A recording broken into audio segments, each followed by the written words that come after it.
إن الحمد لله نحمده ونستعينه ونستغفره ونؤمن به ونتوكل عليه ونعوذ بالله من شرور أنفسنا ومن سيئات أعمالنا من يهده الله فلا مضل له ومن يضلل فلا هادي له وأشهد أن لا إله إلا الله وحده لا شريك له وأشهد أن محمدا عبده ورسوله أما بعد وقال تعالى في القرآن الكريم والقرآن المجيد أعوذ بالله من الشيطان الرجيم بسم الله الرحمن الرحيم يا أيها الناس اتقوا ربكم الذي خلقكم من نفس واحدة وخلق منها زوجها وبث منهما رجالا كثيرا ونساء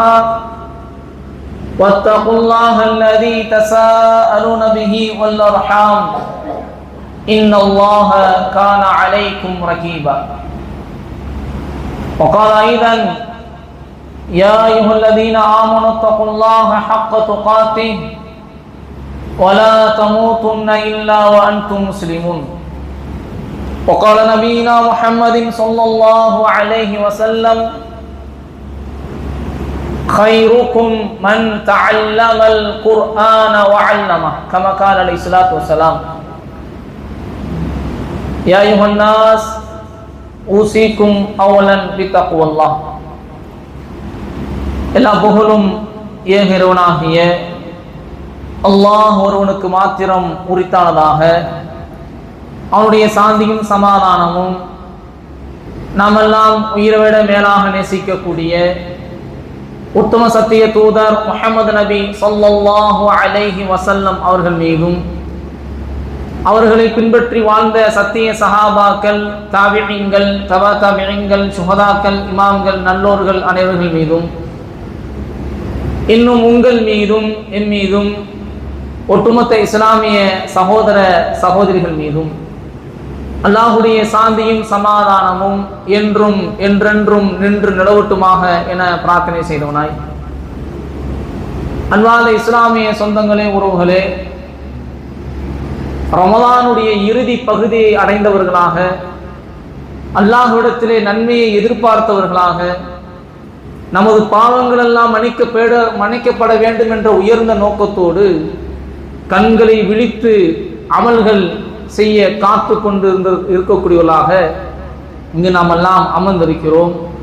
அல்ஹம்துலில்லாஹ். அல்லாஹ் ரப்பல் ஆலமீன் நம்முடைய அமல்களை அங்கீகரிப்பானாக. அன்பான இஸ்லாமிய சொந்தங்களே, உறவுகளே, நாம் இந்த ரமலானுடைய மாதத்தில் அதிகமாக நன்மைகளை செய்யக்கூடியவர்களாக இருக்க வேண்டும். இருக்கக்கூடிய நாளை நல்ல முறையில் பயன்படுத்தி கொள்ளக்கூடியவர்களாக நாம் ஆக வேண்டும் என்று கூறி, அன்பார்ந்த சொந்தங்களே, உறவுகளே, தாய்மார்களே, வரலாற்று பக்கங்களை நாம் எடுத்து புரட்டி பார்த்தோம் என்று சொன்னால், வானில் மின்னக்கூடிய நட்சத்திரங்களை போன்று இந்த இஸ்லாமிய மார்க்கம் உயர்ந்து வருவதற்காக வேண்டி தன்னுடைய குடும்பங்கள், தன்னுடைய சொத்துக்கள் என்று எல்லா விதமான சுகத்தையும் விட்டு கொடுத்து, எல்லா விதமான அந்த சுகத்தையும் அவர்கள் அனுபவிக்காமல் இந்த இஸ்லாமிய மார்க்கம் ஓங்கி வளர வேண்டும், அல்லாஹ் இந்த உலகத்தில் வணங்கப்பட வேண்டும் என்பதற்காக வேண்டி எல்லா விதமான சுகத்தையும் விட்டுவிட்டு நாடு கடந்து, தேசம் கடந்து தன்னுடைய வாழ்நாளை அர்ப்பணித்த அந்த சஹாபாக்களை பற்றி நாம் தொடர்ந்து சில சஹாபாக்களை நாம் பார்ப்போம். அந்த அடிப்படையில் நபி அவர்களுடன் பத்ர் போரில் கலந்து கொண்ட நபர்கள் 313 சஹாபாக்கள் என்பதை நாம் அறிவோம். அதில் கலந்து கொண்ட மிக சிறப்பு வாய்ந்த ஒரு சஹாபிதான் ஹுபைப் இப்னு அதி ரலியல்லாஹு தஆலா. இவர் மதீனாவில் இருக்கக்கூடிய அவுஸ் கோத்திரத்தை சார்ந்தவர். நபி அவர்கள் எப்பொழுது மக்காவிலிருந்து மதீனாவிற்கு வந்தார்களோ, அவர்கள் வந்தவுடன் அல்லாஹுடைய தூதருடைய கரத்தை பிடித்து இஸ்லாத்தை ஏற்றுக்கொண்ட ஒரு தோழர். இவரை பற்றி ஹஸ்ஸான் இப்னு சாபித் ரலியல்லாஹு தஆலா சொல்வார்கள், இவர் அன்சாரி தோழர்களில் மிகவும் சிறப்பு வாய்ந்தவர், நல்ல குணமுடையவர், தூய குணமுடையவர் என்று இவரை பற்றி ஹஸ்ஸான் இப்னு சாபித் ரலியல்லாஹு தஆலா அவர்கள் உயர்த்தி இவர்களை பற்றி கூறியிருக்கிறார்கள். அப்ப இந்த சஹாபியை பற்றி நாம் பார்க்கும் பொழுது, பத்ர் போர்க்களத்தில் தனது முழு வீரத்தையும் பயன்படுத்தி கிட்டத்தட்ட 1000 கணக்கில் வந்த அந்த எதிரிகளிடத்திலே போராடி இவருடைய வீரத்திற்கு இரையான ஒருவர் தான் குறைஷி கோத்திரத்தில் முக்கியமாக இருக்கக்கூடிய ஹாரித் இப்னு அம்ர் இப்னு நௌஃபல் என்று சொல்லக்கூடியவர். குறைஷிகள் யார் யாரெல்லாம் தன்னுடைய குடும்பத்தில் இருக்கக்கூடிய ஆண்கள் எல்லாம் இறந்து விட்டார்களோ, யாரெல்லாம் கொலை செய்யப்பட்டார்களோ, அந்த நபர்கள் கொலை செய்யப்பட்டதற்கு யார் காரணமாக இருந்தார்களோ அவர்களை எல்லாம் கணக்கெடுத்து பழி தீர்ப்பதற்காக வேண்டி அவர்கள் குறித்துக் கொண்டார்கள். அப்படி குறித்தவர்களில் ஹாரிஸ் இப்னு அம்ர் என்று சொல்லக்கூடிய இவரை கொலை செய்ததில் இந்த ஹாரிஸினுடைய பிள்ளைகள் பழி வாங்குவதற்காக வேண்டி ஒரு நபரை குறித்தார்கள். அவர்தான் ஹுபைப் ரலியல்லாஹு தஆலா. எப்படியாவது இவரை பழி வாங்க வேண்டும் என்று அவர்கள் துடித்துக் கொண்டிருந்தார்கள். ஏதாவது ஒரு வழியில் இவரை பழி வாங்குவதற்கு நமக்கு ஒரு சந்தர்ப்பம், வாய்ப்பு கிடைத்து விடாதா, எப்படியாவது இவரை பழி வாங்கிவிட மாட்டோமா என்று அவர்கள் துடித்துக் கொண்டிருந்தார்கள். அன்பார்ந்தவர்களே, இங்கு நாம் சஹாபாக்களை பற்றி நாம் தெரிந்து கொள்ள வேண்டும். இவர்கள் போராடிய போராட்டம் எல்லாம் இந்த உலகத்தில் நாம் பெரிய ஒரு வீரர் என்று போற்றப்படுவதற்காக வேண்டி அல்ல. இவர்கள் போராடிய போராட்டம் எல்லாம் அல்லாஹ்வுக்காக மாத்திரம்தான். ஏன்? அல்லாஹ்வுடைய தூதர் ஸல்லல்லாஹு அலைஹி வஸல்லம் அவர்கள் இவர்களுக்கு எதை சொல்லி சொல்லி சொல்லி வளர்த்தார்கள் என்று சொன்னால், அல் ஜன்னா, அல் ஜன்னா, சொர்க்கம் சொர்க்கம் சொர்க்கம் என்று சொல்லி வளர்த்தார்கள். அதற்காக வேண்டி அனைத்தையும் துறந்தவர்களாக, சொர்க்கத்தை மட்டுமே நோக்கமாக கொண்டவர்களாக தனது கால்களை நகர்த்தினார்கள். கண்ணுக்கு தெரியாத, எந்த ஒரு பார்வையும் பார்த்திடாத, எந்த ஒரு காதும் கேட்டிடாத, எந்த ஒரு உள்ளமும் சிந்தனை கூட செய்து பார்த்திடாத அந்த சொர்க்கத்தை பேராவல் கொண்டவர்களாக, எந்த விதமான ஒரு ஏற்றத்தாழ்வும் இல்லாமல், பெரியவர் சிறியவர் என்று, வயது மூர்த்தவர் வயதில் இளையவர் என்று எந்த விதமான ஒரு ஏற்றத்தாழ்வும் இல்லை, பணக்காரர் ஏழை என்று எந்த ஒரு சஹாபாக்களாக இருந்தாலும் அவருடைய குறிக்கோள் சொர்க்கம். அவருடைய குறிக்கோள் சொர்க்கத்தை எப்படியாவது அடைய வேண்டும். அன்பான இஸ்லாமிய சொந்தங்களே, உறவுகளே, அப்படி அவர்கள் போராடியதின் காரணத்தினால், உலகத்தினுடைய எந்த விதமான ஒரு எதிர்பார்ப்பையும் அவர்கள் எதிர்பார்க்காமல் கால்களை நகர்த்தியதின் காரணத்தினால் இந்த உலகத்தில் அழியாத ஒரு இடத்தை, வரலாற்றை அவர்கள் படைத்தார்கள். அப்படிப்பட்ட சஹாபாக்களில் ஒருவர் இந்த ஹுபைப் இப்னு அதி ரலியல்லாஹு தஆலா. அன்பானவர்களே, இவர்களுடைய வரலாற்றை பற்றி நாம் பார்த்தோம் என்று சொன்னால் பெரிய வரலாற்று குறிப்புகள் இவரை பற்றி இல்லை. இவர் குடும்ப சம்பந்தமாகவும் இவருடைய கோத்திரத்தில் இருக்கக்கூடிய விரிவான சம்பந்தமாகவும் வரலாற்றில் பதிவு செய்யப்படவில்லை. ஆனால் இவர் அவுஸ் கோத்திரத்தை சார்ந்தவர் என்பதாக இது பதிவு செய்யப்பட்டிருக்கிறது. இஸ்லாமில், அதாவது இஸ்லாமிய மார்க்கத்தில் நுழைந்த ஒரு சில காலங்களிலேயே இவருடைய வரலாறு முற்று பெற்று விட்டது. வாழ்ந்த சில நாட்களில் அவர் பெரிய ஒரு வரலாற்றை இந்த உலகத்திற்கு தந்துவிட்டு சென்றிருக்கிறார். அவரை பற்றி எழுதிய எழுத்துக்கள் வேண்டுமானால் அழிந்து போகலாம், ஆனால் அவர் படைத்து வைத்திருக்கக்கூடிய அந்த வரலாறு என்பது ஒவ்வொரு இஸ்லாமியுடைய உள்ளத்திலும் இன்றும் அது வாழ்ந்து கொண்டு இருக்கிறது என்பதை நாம் தெரிந்து கொள்ள வேண்டும். அவர்கள் இப்படி வாழ்ந்ததின் காரணத்தினால், அல்லாஹ்வுக்காக மாத்திரம் தன்னுடைய கால்களை நகர்த்தியதின் காரணத்தினால் அல்லாஹ் ரப்பூல் ஆலமீன் அவர்கள் செய்த அந்த தியாகத்தை அல்லாஹ் ரப்பூல் ஆலமீன் அங்கீகரித்து அவருடைய புகழை இன்று வரைக்கும் அல்லாஹ் இந்த உலகத்தில் ஓங்க செய்திருக்கிறார்.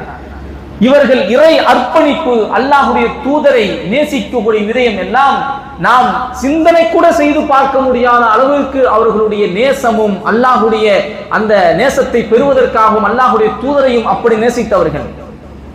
இவர்களுடைய வரலாற்றை நாம் படிக்கும் போதெல்லாம் நம்முடைய ஈமான் இன்னும் புத்துணர்ச்சி பெறக்கூடியதாக இருக்கிறது. அப்படிப்பட்ட அந்த ஹுபைப் ரலியல்லாஹு தஆலா பத்ர், உஹத் என்ற போர்க்களத்தில் கலந்து கொண்டார்கள். இவர்களுடைய வரலாறு நிறைய மாற்றங்களை ஏற்படுத்தியது. அப்படி என்ன ஒரு மாற்றம்? அன்பானவர்களே, ஹுதைல் கோத்திரம், இந்த ஹுதைல் கோத்திரத்தை சார்ந்த காலித் இப்னு சுஃபியான் என்று சொல்லக்கூடிய ஒருவர், இவர் மதீனாவை நோக்கி படை திரட்டி வருவதாக ஒரு துப்பு செய்தி அல்லாஹ்வுடைய தூதர் ஸல்லல்லாஹு அலைஹி வஸல்லம் அவர்களுக்கு செய்தி வருகிறது. இந்த காலித் என்று சொல்லக்கூடிய ஒரு நபர், இவர் என்ன செய்கிறார்? மதீனாவை நோக்கி ஒரு படை திரட்டி வருகிறார் என்ற செய்தி அல்லாஹ்வுடைய தூதருக்கு கிடைத்தவுடன் அல்லாஹ்வுடைய தூதர் ஸல்லல்லாஹு அலைஹி வஸல்லம் அவர்கள் இவர்களுடைய சதி திட்டத்தை முறியடிப்பதற்காக வேண்டி அப்துல்லாஹ் இப்னு அனீஸ் என்று சொல்லக்கூடிய ஒரு சஹாபியிடம் பொறுப்பை ஒப்படைக்கிறார்கள். இப்படி ஒரு கூட்டம் வருகிறது, என்னவென்று பாருங்கள் என்று அந்த சதி திட்டத்தை அவர்கள் முறியடிப்பதற்காக வேண்டி அப்துல்லாஹ் இப்னு அனீஸ் ரலியல்லாஹு தஆலா அவர்களிடத்தில் இந்த பொறுப்பை ஒப்படைக்கிறார்கள்.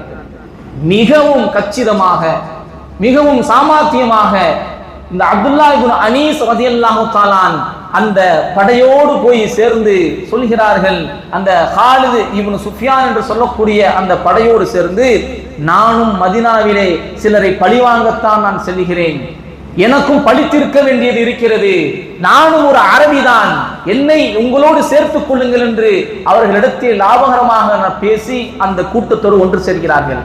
சேர்ந்து நல்ல பழகி கொண்டு இருக்கக்கூடிய இந்த சமயத்தில் அந்த கூட்டத்தினுடைய தலைவராக இருக்கக்கூடிய காலித் இப்னு சுஃபியான் என்று சொல்லக்கூடியவரை அப்படியே தனியாக ஏதோ பேசி கூட்டி சென்று அவரை கொலை செய்து விட்டு அப்படியே அவர் கிளம்பிட்டார்.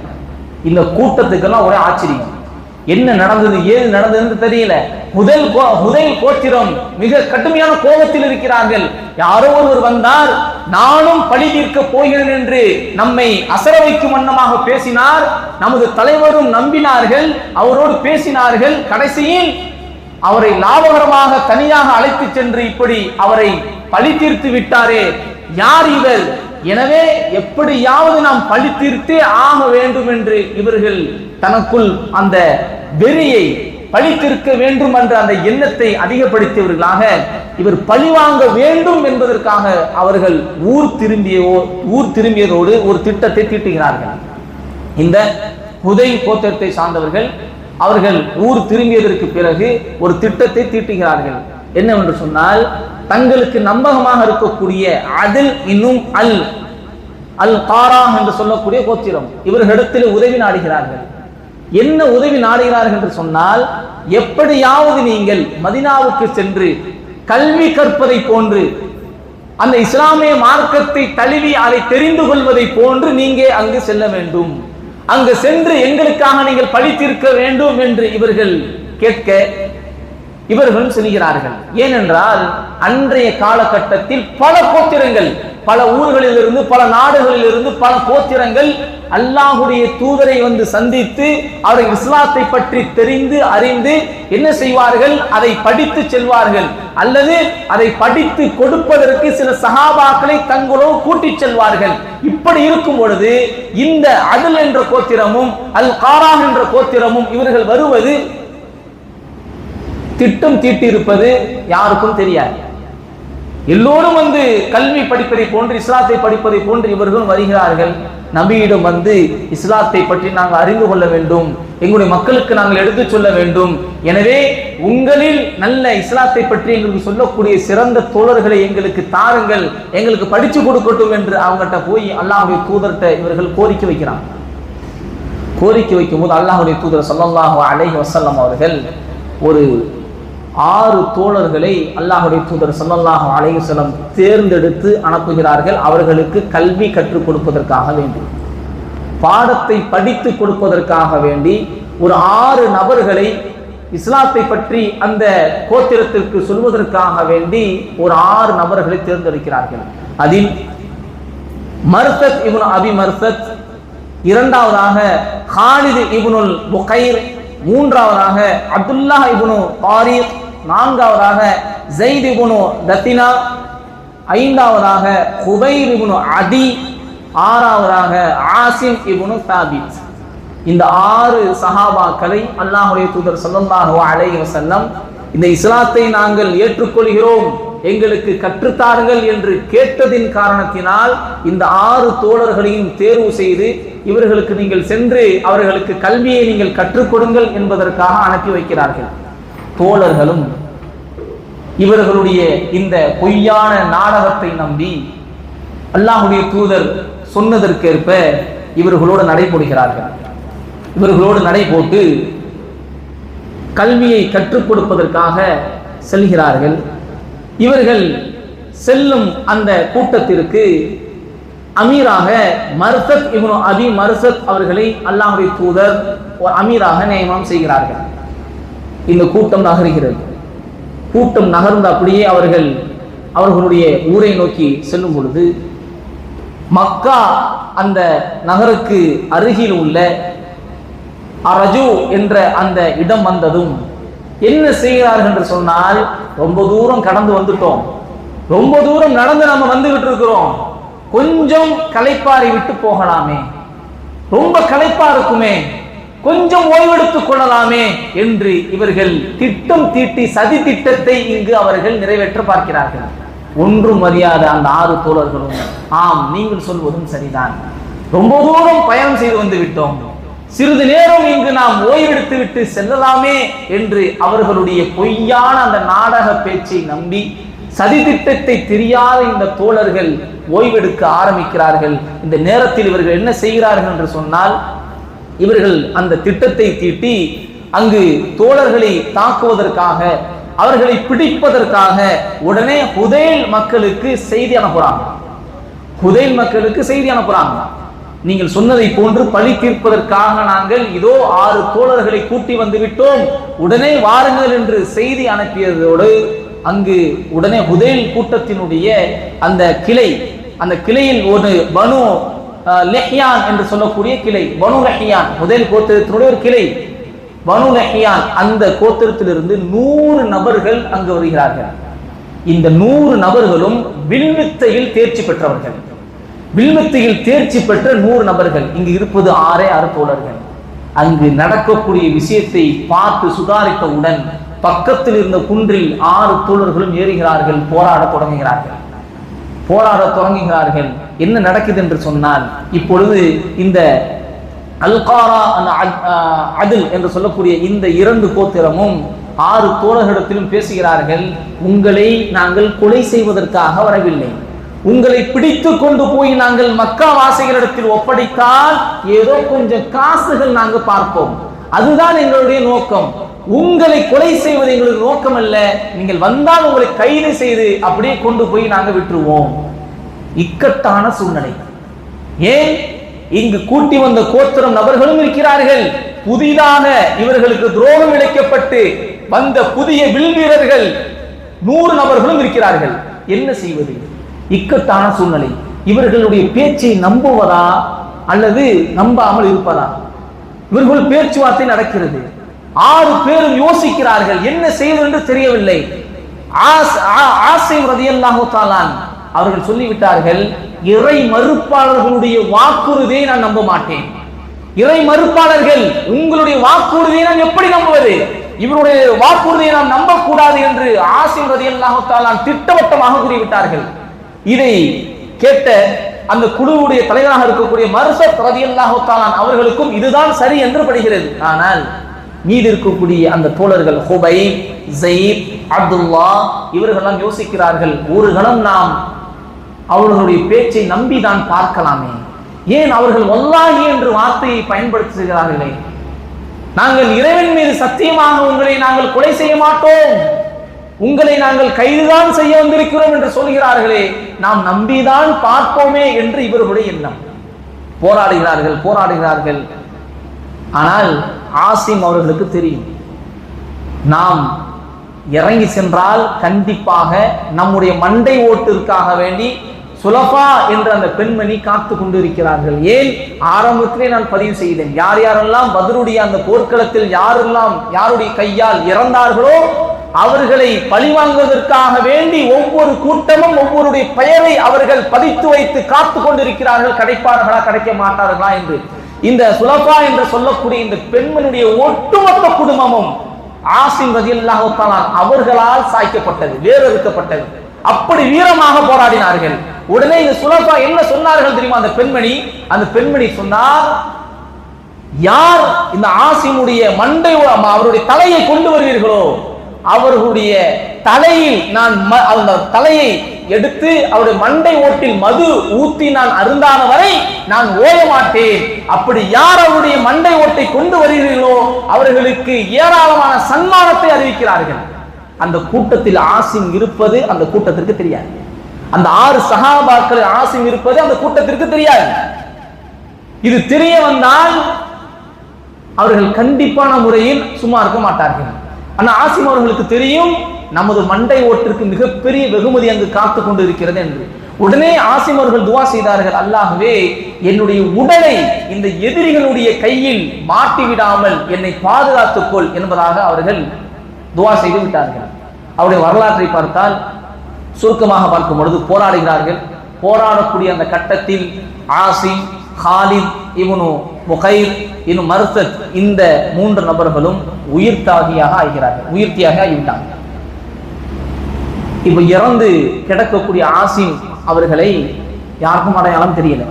கூட்டத்தில் இருக்கக்கூடிய ஒருவன் அடையாளம் கண்டு இவர்தான் ஆசிம், இவரைத்தான் சுலபா காத்து கொண்டிருக்கிறார்கள், இவரை நாம் எப்படியாவது கைப்பற்றி கொண்டு போய் அடைத்து விட்டால் நமக்கு மிகப்பெரிய வெகுமதி இருக்கிறது என்று உற்சாகத்தில் குதிக்கக்கூடிய அந்த சமயத்தில் அல்லாஹ் அவருடைய துஆவை அல்லாஹ் அங்கீகரித்தான். நெருங்குகிறார்கள். எங்கிருந்தோ வந்த ஒரு தேனீ கூட்டம் அந்த உடலை அப்படியே சுற்றி கொள்கிறது. நெருங்க முடியல. எங்கிருந்தோ ஒரு தேனீ கூட்டம் அப்படியே ஆசிம் ரலியல்லாஹு தஆலாவுடைய உடலை அப்படியே சுற்றுகிறது. யார் நெருங்கி வந்தாலும் அவர்களை கொட்டுகிறது. என்ன செய்வது என்று தெரியாமல் அந்த கூட்டத்தில் இருக்கக்கூடியவர்கள் எல்லாம் ஓரமாக அமர்ந்து என்ன செய்வது என்று அவர்கள் காத்து கொண்டிருக்கிறார்கள். இரவு வந்தவுடன் இந்த தேனீகள் பறந்துவிடும். அதற்கு பிறகு அவருடைய தலையை தனியாக துண்டித்து நாம் சென்று மக்காவில் கொடுத்து வெகுமதியை அடைந்து கொள்ளலாம் என்று இரவு முழுக்க காத்திருக்கிறார்கள் அவருடைய தலையை துண்டிப்பதற்காக. அவர் கேட்ட துஆ கடைசியில் ஒரு பெரிய மழை பெய்கிறது. அடமழை அல்லாஹ் ஏற்படுத்துகிறான். அவர்கள் சென்று அந்த தேனீ கூட்டம் போன பிறகு நாம் பார்க்கலாம் என்று பிறகு சென்று பார்க்கிறார்கள். அந்த உடல் அந்த இடத்திலேயே இல்லை. அந்த வெள்ளத்தின் மூலமாக அல்லாஹ் அடித்து சென்று அந்த உடலை யாருடைய கையிலும் படாமல் அல்லாஹ் காப்பாற்றி கொண்டான். துஆவை ஏற்றுக்கொண்டான். இந்த கட்டத்தில் அங்கு 3 நபர்களும் போராடி கொண்டிருக்கிறார்கள். அப்துல்லா, ஸைத், குபைப். இந்த 3 நபி தோழர்களும் போராடி கொண்டிருக்கிறார்கள். இப்பொழுது சரி நாம் இவருடைய பேச்சை கேட்டுத்தான் பார்ப்போம், சரணடைந்து விடலாம் என்று அவர்கள் இறங்கி வந்து சரணடைந்தவுடன் அவர்கள் உடனே வில்லில் இருக்கக்கூடிய அந்த நாரை எடுத்து அவர்களுடைய கைகளை கால்களை கட்டி அவர்களை அப்படி கைதியாக கைப்பற்றுகிறார்கள். திடீரென்று அப்துல்லா அவர்கள் உடனே அந்த நாரை கலைத்துக் கொண்டு மீண்டும் போராடுவோம் என்ற எண்ணத்தில் போராடுகிறார். கடைசியில் அவரும் ஷஹீதாக்கப்படுகிறார். கடைசியாக மீதம் இருந்த 2 தோழர்கள் ஸைத் ரலியல்லாஹு தஆலா பிறகு குபைப் ரலியல்லாஹு தஆலா இந்த 2 நபர்களையும் மக்காவிற்கு விற்பதற்காக வேண்டி அடிமைகளாக அழைத்து செல்கிறார்கள்.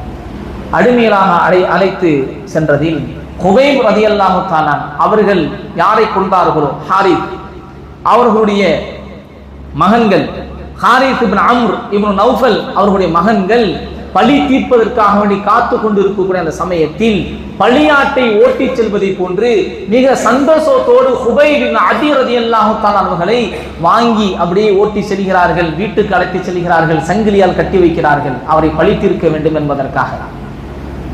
அந்த 2 மகன்களும் அல் வலீத் இப்னுல் ஹாரிஸ், உக்பா இப்னு ஹாரிஸ் 2 மகன்கள். குபைப் அவர்களை அழைத்து தன்னுடைய வீட்டில் அவர்கள் கட்டி வைக்கிறார்கள். இப்பொழுது அங்கு நடக்கக்கூடிய ஒரு சில விஷயங்களை ஆச்சரியமாக நாம் ஹதீஸுடைய புத்தகத்தில் பார்க்கலாம். அந்த இடத்தில் ஹாரிஸ் அவர்களுடைய மகள் ஜெய்னப் என்று சொல்லக்கூடிய அந்த பெண்மணி சொல்லும் பொழுது ஆச்சரியமான ஒரு சில விஷயங்களை பதிவு செய்கிறாங்க. குபைப் இருக்கிறாரே, அந்த பருவ காலத்தில் கிடைக்காத அந்த பழங்களை எல்லாம் திராட்சை பழ கொத்தை அவர் சாப்பிட்டுக் கொண்டிருந்தார். உண்மையில் அந்த காலத்தில் திராட்சை கிடைக்கவே கிடைக்காது. இது கண்டிப்பாக அல்லாஹ்வுடைய புறத்திலிருந்து தான் இவருக்கு கிடைத்திருக்க வேண்டும் என்பதாக அந்த பெண்மணி அவருக்கு கிடைத்த அந்த உணவுகளை பார்த்து ஆச்சரியமாக சொன்ன செய்திகளும் பதிவு செய்யப்படுகிறது. இப்போ என்ன நடக்கிறது என்று சொன்னால், கட்டி போட்டு அவரை எப்பொழுது பழி தீர்க்கலாம் என்று அவரை வீட்டில் அடைத்து வைத்திருக்கக்கூடிய அந்த சமயத்தில் இந்த ஜெய்னபுடைய அந்த வீட்டில் இருக்கக்கூடிய ஒரு பிள்ளை, அவருடைய பிள்ளை, அந்த ஜெய்னப் அவர்கள் என்ன செய்கிறார்கள் என்று சொன்னால், வீட்டினுடைய வேலையாக இருக்கக்கூடிய அந்த சமயத்தில் அந்த குழந்தை விளையாட்டுத்தனமாக ஹுபைப் ரலியல்லாஹு தஆலா அவர்கள் இருக்கக்கூடிய இடத்திற்கு சென்று விட்டது. ஹுபைப் ரலியல்லாஹு தஆலா அவர்களோ தான் சுத்தம் செய்வதற்காக வேண்டி அவர்கள் கத்தியை வாங்கியிருந்தார்கள். தன் உடலில் இருக்கக்கூடிய சுத்தம் செய்ய வேண்டிய அந்த ரோமங்களை எடுப்பதற்காக வேண்டி கத்தியை வாங்கியிருந்தார் ஹுபைப் ரலியல்லாஹு தஆலா. இப்போ அந்த கத்தியை வாங்கி சுத்தம் செய்வதற்காக வைத்திருக்கக்கூடிய அந்த சமயத்தில் தான் அந்த குழந்தை உள்ளே நுழைகிறது. இதை பார்த்த ஜெய்னப் அவர்களுக்கு மிக கடுமையான ஒரு பயம். என்ன நடந்து விடுமோ, ஏது நடந்து விடுமோ, ஏன் அவர்கள் நினைத்திருந்தால் அந்த குழந்தையின் கத்தியில், அந்த குழந்தையினுடைய கழுத்தில் கத்தியை வைத்து தப்பித்திருக்க முடியும். அந்த குழந்தையை அவர்கள் எப்படியாவது காரணமாக காட்டி அவர்களை அந்த இடத்திலிருந்து தப்பித்து அவர்கள் வெளிவந்திருக்க முடியும். இந்த பெண்மணி நினைக்கிறாள், நம்முடைய குழந்தையை இவர் கொன்று விடுவாரோ என்று நினைத்து பதறி போய் பார்க்கக்கூடிய இந்த சமயத்தில் ஹுபைப் ரலியல்லாஹு தஆலா சொன்னார்கள், என்ன, நான் உங்களுடைய குழந்தையை கொலை செய்து விடுவேன் என்று நீங்கள் நினைத்தீர்களா? நான் அவ்வாறு செய்ய மாட்டேன்.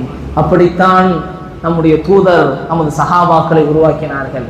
அப்படித்தான் நம்முடைய தூதர் நமது உத்தம சஹாபாக்களை உருவாக்கினார்கள். இன்றைக்கு எத்தனை நபர்கள் தான் தப்பிப்பதற்காக வேண்டி அப்பாவி பிள்ளைகளை கொலை செய்துவிட்டு யார் யாருமேலோ பழியை போடுகிறார்கள். இன்றைக்கு நடக்கக்கூடிய போர்க்களத்தை பார்க்கும் பொழுது எதுவுமே தெரியாத பல பிள்ளைகள் கொலை செய்யப்படுகிறது, பல பிள்ளையின் மீது ஏவுகணைகள் ஏவப்படுகிறது. ஆனால் இவர்களுக்கு மத்தியில் நடக்கக்கூடிய ஏதோ ஒரு பிரச்சனையின் காரணமாக இந்த உலகத்தை பற்றி தெரியாத, இந்த உலகத்தை பற்றி அறியாத, நல்லது கட்டதை அறிந்து கொள்ளாத பச்சிளம் பிள்ளைகள் இந்த பூமியில் பிதைக்கப்படுகிறார்கள். அன்பானவர்களே, அல்லாஹ்வுடைய தூதர் அப்படி உருவாக்கவில்லை சஹாபாக்களை. எவ்வளவு பெரிய ஒரு இக்கட்டான சூழ்நிலை வந்த போதிலும் எக்காரணத்தை கொண்டும் ஒரு அப்பாவி உயிரை எடுப்பதற்கு அல்லாஹும் அல்லாஹுடைய தூதரும் கற்றுத்தரவில்லை என்பதற்கு பல சஹாபாக்களுடைய வரலாறு சான்றுகளாக இருக்கிறது. அப்படித்தான் நமது தூதர் நமது சஹாபாக்களை உருவாக்கினார்கள். அப்படிப்பட்ட ஒரு குணத்தை அவர்களிடத்திலே அல்லாஹுடைய தூதர் உருவாக்கினார்கள். அப்படிப்பட்ட ஒரு தோழர், நான் உங்களுடைய பிள்ளையை நான் கொலை செய்து விட மாட்டேன் என்று சொல்லி அங்கு அந்த குழந்தை அனுப்புகிறார். அன்பானவர்களே, இப்படிப்பட்ட ஒரு சஹாபி கடைசியில் என்ன நடக்கிறது? ஹுபைப் அவர்களை மரணம் அவர்களுக்கு கொடுப்பதற்காக வேண்டி இப்பொழுது அவர்கள் தீர்மானிக்கிறார்கள். ஹுபைப் அவர்களை கொலை செய்வதற்காக வேண்டி அவர்கள் தீர்மானம் செய்கிறார்கள். ஹுபைப் அவர்களை கொலை செய்ய வேண்டும் என்று தீர்மானித்து அவர்களை சிலுவை மரத்தில் ஏற்றுவதற்காக மக்கள் எல்லாம் கூடி வரக்கூடிய அந்த சமயத்தில் ஹுபைப் ரலியல்லாஹு தஆலா சொன்ன ஒரு வார்த்தை, இன் ஷித்தும் அன் தத்ருகூனி, நீங்கள் நாடி என்னை விட்டால் அர்கஉ ரகஅத்தைனி கப்ல மஸ்ரஇ, என்னை நீங்கள் கொல்வதற்கு முன்னால், என்னை கொலை செய்யக்கூடிய இடத்திற்கு அழைத்து சென்று என்னுடைய உயிரை நீங்கள் துண்டிப்பதற்கு முன்னால் நீங்கள் விரும்பினால் நான் 2 ரக்காயத்துகள் நான் தொழுது கொள்கிறேன், என் ரப்பை நான் வணங்கிக் கொள்கிறேன். நீங்கள் விரும்பினால் அவருக்கு அனுமதி கொடுக்கப்படுகிறது. தொழுகிறார், நிம்மதியாக தொழுகிறார். அல்லாஹ்வை மிக அமைதியான முறையில் தொழுகிறார். அன்பார்ந்தவர்களே, இந்த செய்தியில் நமக்கு கிடைக்கக்கூடிய படிப்பினை என்னவென்றால், உயிர் போகக்கூடிய அந்த தருணத்திலும் கூட, உயிர் தன்னை விட்டு பிரிய போகிறது என்று தெரிந்தும் கூட எதை பற்றியும் யோசிக்காமல், எதை பற்றியும் சிந்திக்காமல், என் ரப்பை நான் வணங்க வேண்டும், எனக்கு அனுமதி கொடுங்கள் என்று அல்லாஹ்வின் பக்கம் திரும்புகிறார் என்று சொன்னால் எப்படிப்பட்ட ஒரு பண்பட்ட உள்ளமாக அந்த உள்ளம் இருந்திருக்கும், எப்படிப்பட்ட ஒரு உயர்ந்த ஒரு உள்ளமாக அந்த சஹாபி இருந்திருப்பார், எப்படிப்பட்ட ஒரு வணக்கத்தில் அவர் தன்னை ஆழ்த்திக் கொண்டவராக இருந்திருப்பார். இன்னைக்கு நம்முடைய தொழுகை, நம்முடைய இபாதத், நம்முடைய ரப்பை வணங்கக்கூடிய விஷயத்தில் நம்முடைய நிலைமை எப்படி இருக்கிறது? நமது சஹாபாக்கள் எப்படி நமக்கு கற்றுத் தந்திருக்கிறார்கள்?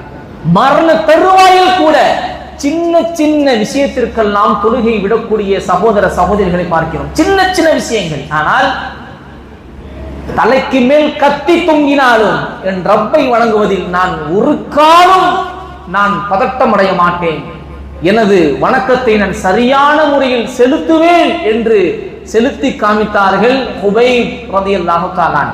அந்த தொழுகையை நிறைவேற்றியதற்கு பிறகு ஹுபைப் ரலியல்லாஹு தஆலா தொழுகையை நிறைவேற்றியதற்கு பிறகு என்ன செய்கிறார்கள் என்று சொன்னால், அங்கு இருக்கக்கூடிய தலைவர்களை எல்லாம் பார்த்து சொல்கிறார்கள், வல்லாஹி அல்லாஹ்வின் மீது ஆணையாக, வல்லாஹி அல்லாஹ்வின் மீது ஆணையாக, லௌலா அன் ததுன்னு அன்னி, நீங்கள் ஒருவேளை எண்ணாமல் இருந்தால், இப்படி எண்ணிடுவீங்க அப்படிங்கிறதுக்காக வேண்டி நான் அப்படி செய்யலைன்னு சொல்ல வராங்க. ஒருவேளை லௌலா அன் ததுன்னு, நீங்கள் இப்படி எண்ணாமல் இருந்தால், அன்னி அத்தல்து ஸலாத, நான் தொழுகையை நீட்டினேன். எதை கொண்டு?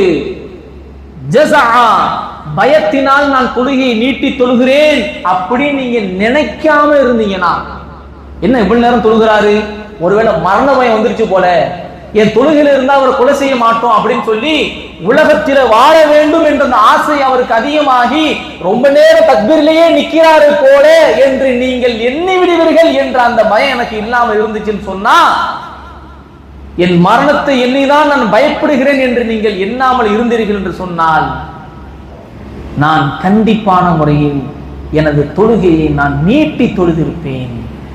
எனது தொழுகையை நான் இன்னும் நீட்டி நான் தொழுதிருப்பேன். அப்படித்தான் சஹாபாக்களுடைய தொழுகை இருந்தது. சஹாபாக்களுடைய தொழுகை நாம் தொழுவதை போன்று சாதாரணமானதாக அல்ல. சிறிது நேரம் தொழுதுவிட்டு நாம் ரொம்ப நேரம் தொழுவதை போன்று எண்ணக்கூடியவர்களை போன்று அல்ல. சஹாபாக்களுடைய தொழுகை என்பது நீண்ட நேரம் நின்று தொழுவார்கள். அந்த தொழுகையில் அவர்களுக்கு அல்லாஹ்வுடைய அந்த தொழுகையினுடைய ருசியை அவர்கள் உணர்ந்தார்கள்.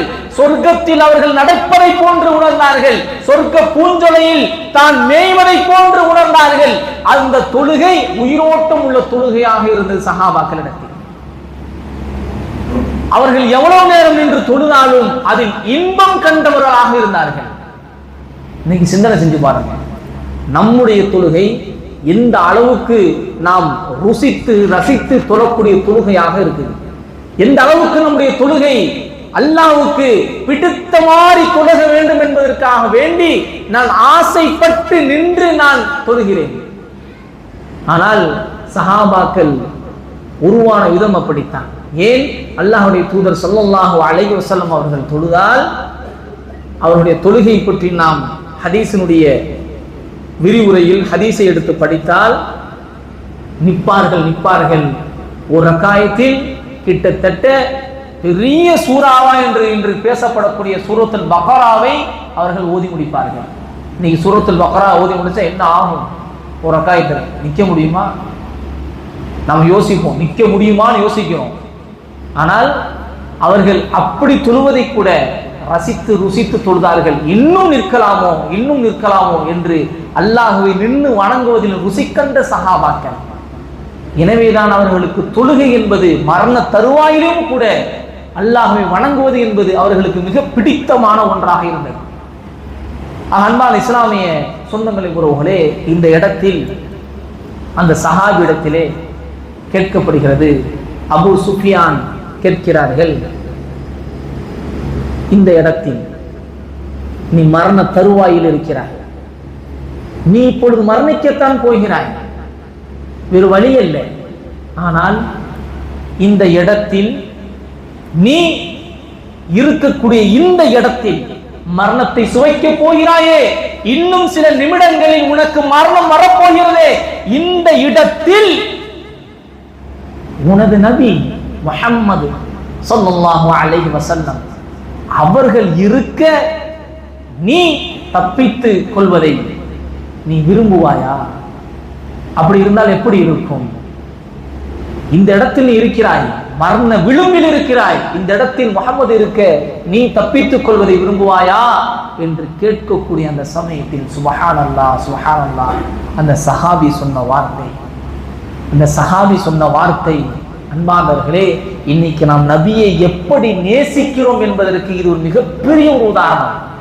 நபியை எப்படியெல்லாம் சஹாபாக்கள் நேசித்தார்கள் என்பதற்கு இது மிகப்பெரிய உதாரணம். சஹாபி சொன்னார்கள், நான் நிம்மதியாக என் மக்களோடு, என் குழந்தையோடு, என் மனைவியோடு நிம்மதியாக வீட்டில் இருக்கக்கூடிய அந்த சமயத்திலும் கூட என் நபியுடைய காலில் முள் குத்துவதை கூட நான் விரும்ப மாட்டேனே. ஆனால் மரண தருவாயில் எனக்கு பதிலாக நபி இருப்பதா, நான் எப்படி அதை நான் விரும்புவேன்? என் குடும்பத்தோடு, என் பிள்ளையோடு, என் மனைவியோடு நான் நிம்மதியாக இருக்கக்கூடிய அந்த சமயத்தில் என் நபியினுடைய காலில் முள் குத்துவதை கூட நான் விரும்ப மாட்டேனே. ஆனால் இந்த இடத்தில் நபி இருப்பதா என்று இந்த வார்த்தையை கேட்ட உடனே அபூ சுஃபியான் அவர்கள் சொன்னார்கள், முஹம்மதை நேசிக்கும் இந்த தோழர்களை போல, முஹம்மதை நேசிக்கக்கூடிய இந்த தோழர்களை போல தன்னுடைய தலைவர்களை நேசிக்கக்கூடிய எந்த ஒரு கூட்டத்தை நான் பார்த்ததே இல்லை என்பதாக பதிவு செய்தார்கள். இந்த முஹம்மதை நேசிக்கக்கூடிய இந்த கூட்டத்தை போல, இந்த தோழர்களை போல எந்த ஒரு கூட்டமும் தனது தலைவர்களை இப்படி நேசிக்கக்கூடியவரான நான் பார்த்ததே இல்லை என்பதாக அந்த இடத்தில் அவர்கள் பதிவு செய்தார்கள். அன்பான இஸ்லாமிய சொந்தங்களே, உறவுகளே, நாம் சிந்தனை செய்து பார்க்க வேண்டும். இன்றைக்கு நம்முடைய நபியினுடைய நேசம் நம்முடைய உள்ளத்தில் எப்படி இருக்குது? நாம் நபியை எந்த அளவுக்கு நாம் நேசிக்கிறோம்?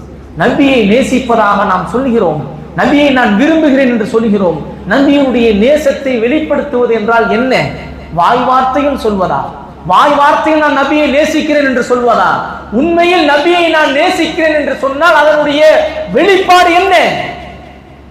இன்று ஒரு நடிகரை அல்லது ஏதோ ஒரு விளையாட்டு வீரனை யாரோ ஒருவரை தன்னுடைய ரோல் மாடலாக எடுத்துக்கொண்டு தன்னுடைய நடையிலிருந்து, உடையிலிருந்து, பேச்சிலிருந்து அவனுடைய எல்லா விதமான பாவனையும் அவனை போன்றே மாற்றிக்கொள்கிறான்.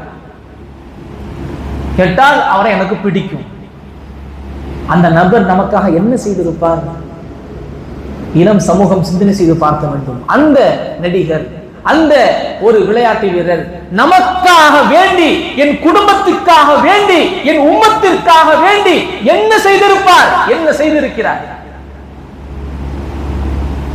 எதுவுமே இல்லாமல் வெறுமனே ஏதோ அவருடைய சுயலாபத்திற்காக வேண்டி அவன் ஆடக்கூடிய விளையாட்டை பார்த்து, அவனுடைய சுயலாபத்திற்காக வேண்டி அவன் நடிக்கக்கூடிய நடிப்பை பார்த்து நானும் அவனை போன்று ஆக வேண்டும், நானும் அவனை போன்று சிரிக்க வேண்டும், நானும் அவனை போன்று ஆக வேண்டும் என்று எத்தனையோ இளைஞர்கள் தன்னுடைய அடையாளத்தை துளைத்தவர்களாக வாழ்ந்து கொண்டிருக்கிறார்கள். என்ற நேரத்தில் தன்னுடைய அடையாளத்தை துளைத்து விட்டார்கள், தன் யார் என்பதை மறந்து விட்டார்கள். இவனுக்கென்று ஒரு பாவனை இருக்கிறது, இவனுக்கென்று ஒரு வீரியம் இருக்கிறது, இவனுக்கென்று ஒரு பார்வை இருக்கிறது, அனைத்தையும் குலைத்து விட்டு யாரோ ஒருவனை போன்று பேசுவது, அவனை போன்று நடப்பது, அவன் போன்ற சட்டையை நான் போட வேண்டும். அன்பார்ந்தவர்களே, சிந்தனை செய்து பார்க்க வேண்டும். இதில் நாம் என்ன நடக்கிறது தெரியுமா? நம்முடைய சுய விருப்பத்தை விட்டுவிட்டு யாரோ ஒருவர் செய்வதை போன்று நான் செய்ய வேண்டும் என்று ஆசைப்படுகிறோம் என்று சொன்னார். அன்பார்ந்தவர்களே, இந்த நேசத்தை நமக்காக வேண்டி எந்த விதத்திலும் ஒரு பிரயோஜனமும் இல்லாத ஒரு நபருக்காக நாம் கொடுக்கிறோம் என்றால், நமக்காக வேண்டிய வாழ்ந்து, நமக்காக வேண்டிய இந்த உலகத்தில் எல்லா கஷ்டங்களையும் அவர்கள் சகித்துக் கொண்டு எப்படி வாழ வேண்டும், எப்படி பேச வேண்டும், எப்படி நடக்க வேண்டும், யாரிடத்தில் எப்படி பழக வேண்டும், உனது வாழ்க்கை இந்த உலகத்தில் எப்படி இருந்தால் சொர்க்கத்திற்குள் நீ நடை போடுவாய் என்பதையெல்லாம் இன்ச் பை இன்ச்சாக கற்றுக் கொடுத்த எனது தூதரை நாம் எப்படி நேசிக்கிறோம், அந்த தூதரை எப்படி நம் வாழ்க்கையில் நாம் பின்பற்றுகிறோம், அவர்கள் பின்பற்றக்கூடிய விஷயத்தில் ஒவ்வொருவரும் தன் உள்ளத்தில் கைவிட்டு சிந்தனை செய்து பார்க்க வேண்டும். எனது நபியை நான் எந்த அளவுக்கு பின்பற்றுகிறேன்? ஒவ்வொரு பயான்களிலும், அது ஒவ்வொரு வருடமும், ஒவ்வொரு ஜுமாக்களிலும், ஒவ்வொரு பயான் நடத்தக்கூடிய நேரங்களிலும் நபியுடைய சுன்னத்தை பின்பற்றுவதை பற்றி பேசப்படுகிறது. ஆனால் அது பின்பற்றப்படுகிறதா? அதை நாங்கள் ஏற்றுக்கொண்டு வாழ்க்கையில் கொண்டு வருகிறோமா? அல்லது ஏதோ கேட்பது கடமை என்பதற்காக வேண்டி கேட்கிறோமா? சிந்தனை செஞ்சு பாருங்க. நம்முடைய திரும்ப நான் பதிவு செய்கிறேன், யாரையும் குத்தி காமிப்பதற்காக வேண்டி இந்த பதிவை நான் பதிவு செய்யல. உங்களிடத்தில் பொதுவான ஒரு கேள்விதான், தாடி வைப்பது சுன்னத்தா இல்லையா? தாடி வைப்பது சுன்னத்தா இல்லையா? சும்மா சொல்லுங்க. யாருக்காவது மாற்று கருத்து இருக்கா? நான் விளக்கம் தரேன். இல்ல தாடி வைக்க வேண்டியது இல்லை, அதுக்கு அனுமதி இருக்கு, தாராளமா கை தூக்கலாம், இங்கே நான் விளக்கம் தரேன். யாருக்காவது அதுல மாற்று கருத்து இருக்கா? தாடி வைக்கிறதுனால என்ன பிரச்சனை? தாடியை வைப்பதால் என்ன பிரச்சனை? தாடி எப்படி வைக்க வேண்டும் ஹதீஸ் இருக்குதா?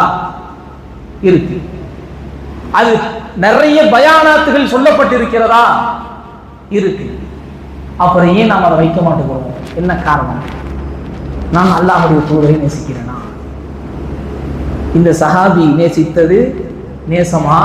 அல்லது நான் நபியை பற்றி படம் எடுத்தார் என்பதற்காக வேண்டி வீதியில் நின்று போராட தயாராக இருக்கிறேன், நபியை பற்றி பேசினால் நான் திரும்ப பேசுவதற்கு தயாராக இருக்கிறேன், கேட்டால் நான் நபியை நேசிக்கிறேன் என்று சொல்கிறேன், இது நேசமா?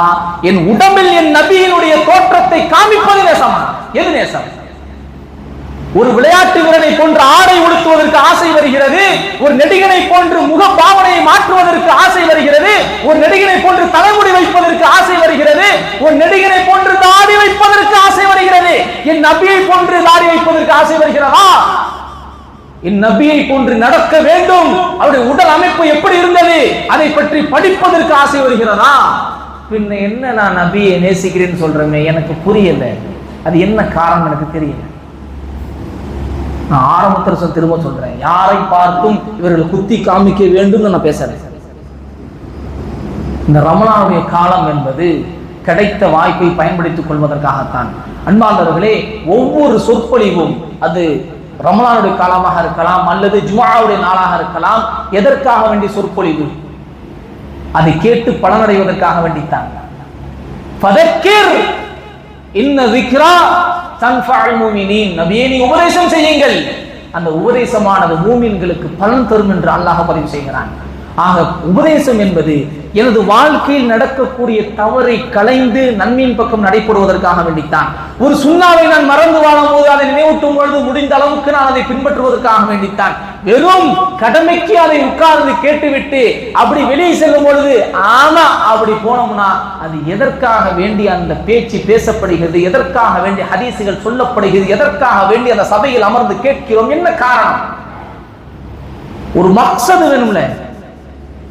மக்சதுனா ஒரு குறிக்கோள் வேணுமா இல்லையா? ஒரு விஷயத்தை கேட்டால் ஒரு குறிக்கோள், இதற்காக கேட்கிறோம், இதை செய்யணும்.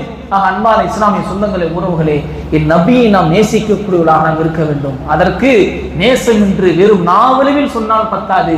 முடிந்த அளவுக்கு நபி அவர்கள் சொன்னதை நாம் வாழ்க்கையில் பின்பற்றக்கூடியவர்களாக, அதை நாம் எடுத்துச் சொல்லக்கூடியவர்களாக, முதலில் நான் அதை முழுமையாக பின்பற்றுவதற்கு முயற்சி செய்யக்கூடியவர்களாக இருக்க வேண்டும். எந்த காரணமும் இல்லை, எந்த விதமான தடையும் இல்லை. ஆனால் தாடி வைப்பதை நானே எனக்கு ஒரு மாதிரியா இருக்குது என்று நினைத்தால் என் நபியினுடைய தாடி அசிங்கமாக நான் நினைக்கிறேன் என்பதற்கு சமம். இல்ல ஒரு மாதிரியா இருக்கு வைக்கிறதுக்கு, 4 பேர் ஏதாச்சும் சொல்லுவாங்க, அப்ப என் நபியுடைய சுன்னத்தை நான் எப்படி நான் நினைக்கிறேன் என்பதை நாம் சிந்தனை செய்து பார்க்க வேண்டும். என் நபியுடைய சுன்னத்தை நான் எப்படி நான் பார்த்து கொண்டிருக்கிறேன்? அவர் என்னை கேவலமாக பார்ப்பார், என் வீட்டில் என்னை மாதிரியாக பார்ப்பார்கள், நண்பர்கள் என்னை கிண்டல் பண்ணுவார்கள். அன்பானவர்கள், நாளை மறுமையில் நண்பர்கள் நம் கூட வந்து நிற்க போவதல்ல, என் குடும்பம் என்னோடு வந்து நிற்க போவதல்ல. நான் அதிகமான முறை சொல்லக்கூடிய விஷயம்தான், யௌம யஃபிர்ருல் மர்உ மின் அஹீ வ உம்மிஹி வ அபீ வ ஸாஹிபதிஹி வ பனீ. நம்முடைய குடும்பங்கள், உறவுகள் எல்லோரும் விரண்டு ஓடி வருவார்கள். நாளை மறுமையில் எனது நபித்தான், எனது நபித்தான், அவர்கள் தான் நாளை மறுமையில் சிபார் செய்வார்கள். ஆனால் அவர்களை பின்பற்றாமல் யார் யாருடைய அந்த ஆசைக்காக வேண்டி யார் யாருடைய விருப்பத்திற்காக வேண்டி நான் இந்த உலகத்தில் வாழ்வேன் என்று சொன்னால் உண்மையில் நான் எந்த அடிப்படையில் எனது வாழ்க்கையை நான் நடத்துகிறேன் என்று நாம் சிந்தனை செய்து பார்க்க வேண்டும். அன்பான இஸ்லாமிய சொந்தங்களே, உறவுகளே, அல்லாஹுடைய தூதுடைய சுன்னாக்களை சஹாபாக்கள் எப்படி அவர்கள் நேசித்தார்களோ அப்படி நேசித்து பின்பற்றக்கூடியவராக இருக்க வேண்டும். அப்படிப்பட்ட ஒரு மக்களாக நாம் மாற வேண்டும். இப்பொழுது அவர்கள் இந்த குபைப் ரலியல்லாஹு தஆலா அவர்களை சித்திரவதை செய்கிறார்கள், சித்திரவதை செய்யப்படுகிறார். இப்பொழுது அவர் சொல்கிறார் ஒரு வார்த்தை, அந்த கூட்டத்தை பார்த்து சொல்கிறார், அல்லாஹும்ம அஹ்ஸிஹிம் அததா, அல்லாஹும்ம அஹ்ஸிஹிம் அததா, அல்லாஹ்வே இவர்களை எண்ணிக்கொள், இங்கு இருக்கக்கூடிய அத்தனை நபர்களை எண்ணிக்கொள், வக்துல்ஹும் பததா, ஒருத்தரையும் விட்டு விடாதே, வக்துல்ஹும் பததா, பிரித்து பிரித்து இவர்களை கொலை செய்து விடு, பிரித்து பிரித்து கொலை செய்து விடு, வலா துகாதிர் மின்ஹும் அஹதா, ஒருத்தரையும் விட்டு வைக்காதே. அவர் செய்த இந்த துஆ பல உள்ளங்களை நடுநடுங்க வைத்தது. அல்லாஹ்வே இவர்களை எண்ணிக்கொள், எத்தனை நபர்கள் எனக்கு முன்னால் நின்று கொண்டிருக்கிறார்களோ, எத்தனை நபர்கள் என்னை கொல்வதற்காக வேண்டி துடித்துக் கொண்டிருக்கிறார்களோ, அல்லாஹும்ம அஹ்ஸிஹிம் அததா, ஒருத்தர் ஒருத்தராக தனித்தனியாக அல்லாஹ் எண்ணிக்கொள், இவர்களை எண்ணி வைத்துக் கொள், வக்துல்ஹும் பததா, இவர்களை பிரித்து பிரித்து நீ கொலை செய்து விடு, வலா துகாதிர் மின்ஹும் அஹதா, இங்கு இருக்கக்கூடிய ஒருத்தனையும் விட்டு விடாத, அத்தனை பேரையும் கொலை செய்து விடு என்று அல்லாஹ்விடத்தில் அவர் கையேந்தினார்கள். அல்லாஹ் அன்பான இஸ்லாமிய சொந்தங்களே, உறவுகளே, இந்த வார்த்தை, இவர்கள் சொன்ன வார்த்தை மிகப்பெரிய தாக்கத்தை அந்த இடத்தில் ஏற்படுத்தியது, மிகப்பெரிய ஒரு தாக்கத்தை அந்த இடத்தில் கொண்டு வந்தது. இந்த வார்த்தைக்கு பின்னால், இந்த வார்த்தையை கேட்டதற்கு பின்னால் அந்த கூட்டத்தில் இருந்த ஒரு சிறுவர் பின்னால் ஒரு நபி தோழராக வருகிறார். இந்த கூட்டத்தில் இருந்து இங்கு நடந்து கொண்டிருந்த செய்திகளை பார்த்து கொண்டிருந்த அந்த சிறுவர் பின்னால் ஒரு நபி தோழராக வருகிறார். அன்பான இஸ்லாமிய சொந்தங்களே, உறவுகளே, இந்த சஹாபாக்களுடைய வரலாறு என்பது, இந்த சஹாபாக்களுடைய வரலாறு என்பது ஏதோ படித்து விட்டு நாம் அப்படியே கலைந்து செல்வதற்காக வேண்டி அல்ல. சஹாபாக்களுடைய வரலாறுகளை நாம் படித்தோம் என்று சொன்னால் அதை நாம் புரிந்து அவர்களுடைய வாழ்க்கையில் இருக்கக்கூடிய அந்த படிப்பினைகளை நாங்கள் பார்த்து நம்முடைய வாழ்க்கையை பின்பற்றக்கூடியதாக இருக்க வேண்டும். அவர்களுடைய அந்த நேசம் எப்படி இருந்தது, எப்படி இஸ்லாமிய மார்க்கத்திற்காக வேண்டி அவர்கள் தன்னுடைய வாழ்க்கையை அர்ப்பணித்தார்கள், தனது ஆசையை அர்ப்பணித்தார்கள் என்பதை நாம் பார்த்து விளங்கி நம்முடைய வாழ்க்கையில் இஸ்லாத்தை பற்றியான அந்த நேசத்தை அதிகரித்து, நபியை பற்றியான நேசத்தை அதிகரித்து, முடிந்த அளவு அல்லாஹ்வுடைய நேசத்தை பெறுவதற்கு நாங்கள் முன்னோக்கி செல்ல வேண்டும். அன்பானவர்களே, இப்படிப்பட்ட சஹாபாக்களுடைய தியாகத்தினுடைய வரலாறுக்கு பின்னணியில் தான் இன்று நாம் நிம்மதியாக உட்கார்ந்து பேசுகிறோம், அதை கேட்கிறோம். அதை நாம் மறந்து விடக்கூடாது. அப்படி ஒரு தியாகத்திற்கு பின்னால், அப்படிப்பட்ட ஒரு தியாகத்திற்கு பின்னால் தான் இப்படிப்பட்ட ஒரு இஸ்லாம் என்ற ஒரு கோட்டை எழுப்பப்பட்டு இருக்கிறது என்பதை நாங்கள் நினைவு கூற வேண்டும். அன்பானவர்களே, ஆக நாம் இப்படி உட்கார்ந்து நாம் அல்லாஹுவை பற்றி பேசுவதற்கும், நபியை பற்றி பேசுவதற்கும், நாம் அல்லாஹுவை நினைவு கூறுவதற்கும் மிகப்பெரிய ஒரு கட்டுமான ஒரு பணியாக, ஒரு மிகப்பெரிய கட்டிடமாக இருந்தவர்கள் சஹாபாக்கள். எதற்காக வேண்டி அப்படி அவர்கள் தியாகம் செய்தார்கள்? எதற்காக வேண்டி இப்படி தியாகம் செய்ய வேண்டும்? இப்படி தியாகம் செய்து மிகப்பெரிய ஒரு மாற்றத்தை ஏற்படுத்தி பின்னால் வரக்கூடிய மக்கள் அல்லாஹ்வை நிம்மதியான முறையில் வணங்க வேண்டும், அல்லாஹ்வுடைய தூதருடைய சுன்னாக்களை நிம்மதியான முறையில் அவர்கள் பின்பற்ற வேண்டும் என்று இவ்வளவு கஷ்டப்பட்டு, இவ்வளவு பாடுபட்டு நம்மிடத்திலே இந்த இஸ்லாமிய மார்க்கத்தை நமக்கு இவ்வளவு அழகான முறையில் கொடுத்திருக்கிறார்கள் என்று சொன்னால், இன்றைக்கு நாம் அந்த மார்க்கத்தில் பயணிக்கக்கூடிய நாம் எப்படிப்பட்ட ஒரு வாழ்க்கையை நாம் பயணம் செய்து கொண்டிருக்கிறோம் சிந்தனை செய்து பார்க்க வேண்டும். காரணம், ஏதோ இலகுவான முறையில் எந்த விதமான ஒரு கஷ்டமும் இல்லாமல் இஸ்லாமிய ஒரு தாயினுடைய வயற்றில் பிறந்ததின் காரணத்தினால் நானெல்லாம் ஒரு இஸ்லாம் என்று சொல்லி, ஒரு முஸ்லிம் என்று சொல்லிக் கொண்டிருக்கிறேன் என்று சொன்னால் உண்மையில் நாம் சிந்தனை செய்து பார்க்க வேண்டும். ஒருவேளை நம்முடைய நிலைமை நாம் இஸ்லாத்தில் இல்லாமல் இருந்தால் என்னவாக இருக்கும்? ஆக இந்த இஸ்லாமிய மார்க்கத்தை அல்லாஹ் ரப்பல் ஆலமீன் எவ்வளவு இலகுவாக நமக்கு கொடுத்திருக்கிறான். எத்தனை மக்கள் இதனுடைய புனிதத்தை புரியாமல், ஏக இறைவனை அறியாமல், அப்படி சிலர்கள் அறிந்தும் அவனை விளங்காமல் எத்தனை மக்கள் தவறிலே வீழ்ந்து கிடக்கிறார்கள். ஆனால் அதை புரிந்து நடக்கக்கூடிய ஒரு வாய்ப்பை அல்லாஹ் நமக்கெல்லாம் கொடுத்திருக்கிறானே, அந்த வாய்ப்பையா நாம் வீணடித்துக் கொண்டிருக்கிறோம்? அந்த ஒரு வாய்ப்பையா நாம் விளங்காமல் வாழ்ந்து கொண்டிருக்கிறோம்? அன்பாளர்களே, ஆக இந்த ஒரு வாய்ப்பு என்பது அல்லாஹ் நமக்கு கொடுத்திருக்கக்கூடிய மிகப்பெரிய ஒரு அருட்கொடை என்பதை நாம் விளங்கிக் கொள்ள வேண்டும். ஏன் எத்தனையோ நபர்களுக்கு இந்த வாய்ப்பு கிடைக்காமல் இருக்கிறது, எத்தனையோ நபர்களுக்கு கிடைக்காமல் போயிருக்கிறது. ஏன் நபிமார்களுடைய பிள்ளைகளுக்கு இந்த வாய்ப்பு இல்லாமல் போயிருக்கிறது, அவருடைய மனைவிமார்களுக்கு இல்லாமல் போயிருக்கிறது. ஆனால் எமக்கு கிடைத்திருக்கிறது என்று சொன்னால் இது எவ்வளவு பெரிய அல்லாஹ்வுடைய ஒரு அற்புதம் என்பதை நாம் சிந்தனை செய்து பார்க்க வேண்டும்.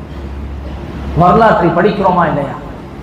எத்தனையோ நபர்களுக்கு கிடைக்காமல் சென்ற இந்த மார்க்கம், அல்லாஹ்வை விளங்காமல் போனவர்கள் இன்றைக்கு அல்லாஹ்வை விளங்குவதற்கும் அவனை வணங்குவதற்கும் அல்லாஹ் ஒரு வாய்ப்பை நமக்கு தந்திருக்கிறான் என்று சொன்னால், அன்பார்ந்தவர்களே, நம்முடைய வாழ்க்கையில் அதை நாம் பின்பற்றி அதிலே நடைபெறக்கூடிய மக்களாக நாம் வாழ வேண்டும். அன்பார்ந்தவர்களே, இந்த சபையை ஏதோ கேட்டோம் என்று கலைந்து செல்லாமல் கொஞ்சம் உங்களுடைய ஃபீ நப்சி, தன்னுடைய உள்ளத்தில் சிந்தனை செய்து பாருங்கள்.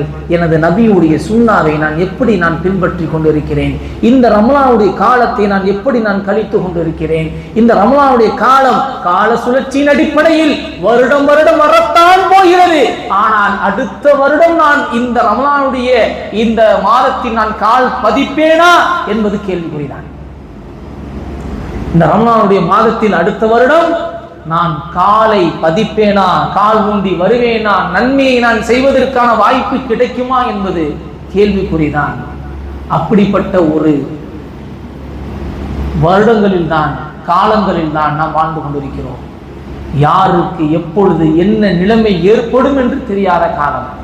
அன்பாளர்களை, கிடைத்த வாய்ப்பை பயன்படுத்தி நன்மையை ஈட்டிக் கொள்ளக்கூடியவர்களாக நாம் ஆக வேண்டும். அதே போன்று வரக்கூடிய காலங்களில் அதிகமாக நன்மை செய்யக்கூடியவர்களாக, சுன்னாவை பேணி நாம் பின்பற்றக்கூடியவர்களாக, அல்லாஹ்வுடைய தூதரை நாம் நேசிக்கிறேன் என்று நாவளவில் சொல்லாமல் அதை நான் செயல்பாட்டில் காட்டக்கூடிய மக்களாக, யாருக்காகவும் அல்ல, அவர் சொல்லுகிறார் இவர் சொல்கிறார் என்ற அல்ல, உண்மையில் நபியை நான் நேசிப்பேன் என்றால் நான் எப்படி இருக்க வேண்டும், எப்படி நபி அவர்கள் என்னை இருக்க சொன்னார்கள், எதையெல்லாம் தடுத்தார்கள், எதையெல்லாம் அனுமதித்தார்கள், அதை செய்யக்கூடிய மக்களாக நாம் இருக்க வேண்டும். யார் யாரோ சொன்னார்கள் என்று நாம் சட்டையை மாற்றுகிறோம். என் நண்பன் சொன்னான் இந்த சட்டையினுடைய கலர் சரியில்லை, மாற்றிவிடு என்று மாற்றுவதற்கு நான் தயார். தலைமுடி இப்படி இருக்கிறது, வெட்டுவதற்கு தயார். அன்பான இஸ்லாமிய சொந்தங்களே, உறவுகளே, குறிப்பாக பெண்கள், அன்பாதவர்களே, நம்முடைய பிள்ளைகளுடைய தலைமுடியை பள்ளிக்கூடத்தில் வெட்ட சொன்னாங்க, மறுநாள் உடனே வெட்டி விடுறோம்.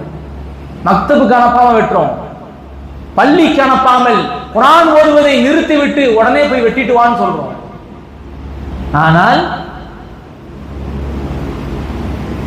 மார்க்கம் சொல்லக்கூடியதுல கவனம் எடுக்கிறதே கிடையாது, சுத்தமா கவனம் எடுக்கிறது கிடையாது. தலைமுடி வெட்டுவதாக இருக்கட்டும், தாடியுடைய விஷயமாக இருக்கட்டும், எதிலும் கவனம் எடுக்கிறது கிடையாது. அன்பார்ந்தவர்களே, நாம் அதில் கவனம் எடுக்க வேண்டும். பள்ளிக்கூடத்தில் சொன்னால் என்ன, சொல்லாவிட்டால் என்ன, மார்க்கம் எனக்கு எப்படி கற்றுத் தந்திருக்கிறது, எப்படி நமது பிள்ளைகளை வளர்ப்பதற்கு நமது மார்க்கம் நமக்கு கற்றுத் தந்திருக்கிறது, நமது நபி அவர்கள் எப்படி நமக்கு வழி காமித்திருக்கிறார்கள் என்பதையெல்லாம் அறிந்து புரிந்து நாம் நடைபெறக்கூடியவர்களாக இருக்க வேண்டும். ஆக இந்த காலங்களிலிருந்து கிடைத்த வாய்ப்பை பயன்படுத்தி நபியை நேசிக்கக்கூடிய மக்களாக, நபியினுடைய அந்த சுன்னாவை முழுமையாக பின்பற்றக்கூடிய மக்களாக நாம் ஆக வேண்டும். நாம் கடைசியாக சொன்னதை போன்று இந்த உபைத் ரலியல்லாஹு தஆலா அவர்களுடைய அந்த மரண தருவாயில் கலந்து கொண்டிருந்த அந்த ஒரு சிறுவருடைய உள்ளத்தில் ஏற்படுத்திய அந்த தாக்கம், அவர் பின்னால் ஒரு மிகப்பெரிய ஒரு மனிதராக, ஒரு சஹாபியாக மாற்றியது. அந்த சஹாபி யார், என்ன என்பதை நாளைய தினம் நாம் தொடர்படியாக பார்ப்போம். குறிப்பாக சொல்வது, யார் இந்த குபைப் அவர்களை கொலை செய்தார்களோ, குறிப்பாக உக்பத் இப்னு ஹாரிஸ் என்று சொல்லக்கூடியவர் கடைசியாக குபைப் அவர்களை அவர்கள் பழி தீர்த்தார். இந்த உக்பா இன் வலீத், அவருடைய மகள் ஜைனப், இவர்களெல்லாம் பின்னால் இஸ்லாத்தை ஏற்று நபி தோழிகளாக மாறினார்கள் என்பது வரலாறு. எவ்வளவு பெரிய ஒரு அநீதம் நிகழ்த்தப்பட்டதோ, அவர்கள் பின்னால் நபி தோழர்களாகவும் தோழிகளாகவும் மாறினார்கள் என்ற வரலாறை நாம் பார்க்கிறோம். அன்பானவர்களே, இந்த ஹுபைப் ரலியல்லாஹு தஆலா அவர்களுடைய அந்த மரண தருவாயில் நின்று பார்த்து கொண்டிருந்த அந்த சிறுவன் யார், அவர் எப்படிப்பட்ட மாற்றத்தை அவர் அடைந்தார், எப்படிப்பட்ட வாழ்க்கையை வாழ்ந்து மரணித்தார் என்பதை நாளைய தினம் இன்ஷா அல்லாஹ் அந்த தலைப்பை தொடர்ந்து அந்த சஹாபியை பார்ப்போம். எதை கேட்டோம் அதன் அடிப்படையில் வாழக்கூடிய மக்களாக, அதன் அடிப்படையில் நம்முடைய வாழ்க்கையை மாற்றிக்கொள்ளக்கூடிய மக்களாக அல்லாஹ் ரப்பல் ஆலமீன் உங்களையும் மாற்றிக்கொள்ளக்கூடிய வேண்டும் என பிரார்த்தனை செய்தவனாய் எனது உரையை நான் நிறைவு செய்கிறேன். ஹாதா மஹீந்து வஹீந்து அல்லாஹ் கூலி கோலி ஹாதா அஸ்தக்ஃபிருல்லாஹி வலக்கும் அஸ்தஅஃபு அன்னி வஅன்கும். அஸ்ஸலாமு அலைக்கும் வரஹ்மத்துல்லாஹி வபரகாத்துஹு.